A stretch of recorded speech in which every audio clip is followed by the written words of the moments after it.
I would like, okay, just have a look over here. Transaction, okay, transaction. Transaction, okay, according to our basic knowledge, okay, on database, okay, transaction will keep all the information about the transaction record of our business. And those transaction record, okay, just have a look over here. What we got inside this table is we have the transaction date, the stock date of the transaction, also the product ID, customer ID, store ID, and quantity. Product ID, we can use the product ID to look for the detailed information of the product from the product table. And for the customer ID, we can making use of this index, okay, to look for the detailed information about the customer. The same as the previous two, okay, we can use this ID to look for the details about the store as well.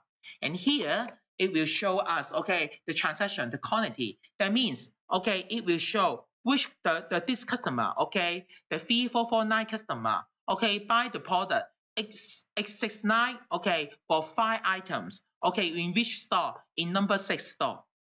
This is the transaction. It shows us, okay, the detailed information. But now I would like to, okay, build a data model to link those information up of this transaction table with those information with the product ID and customer ID.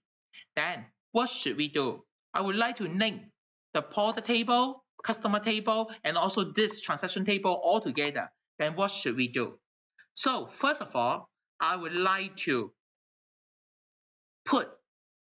retrieve this table and put it into the data table. Okay, put it into the data table, and then to put it into the data model of the Microsoft Excel. So how to do it? First of all, if we got this data set, so we move the active cell to this area. Okay, and this area we'll call it as the current region, right?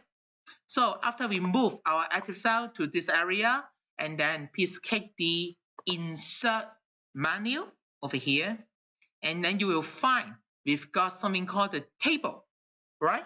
Table.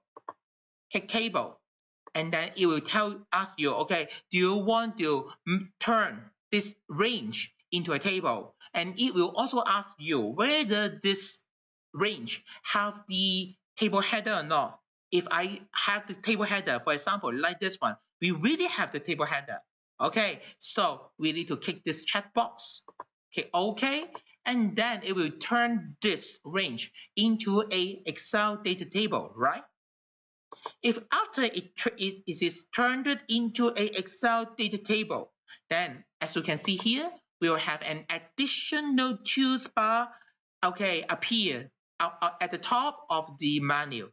We've got a tools called the table tools, and then under it we will have a menu section called design.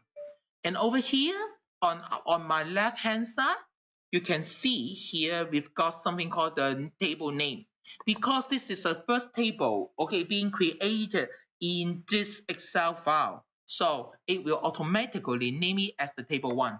However, I don't want to name it as table 1. I would like to give a more meaningful name, okay, for this table. So I will name it as TBL Trans, just like this.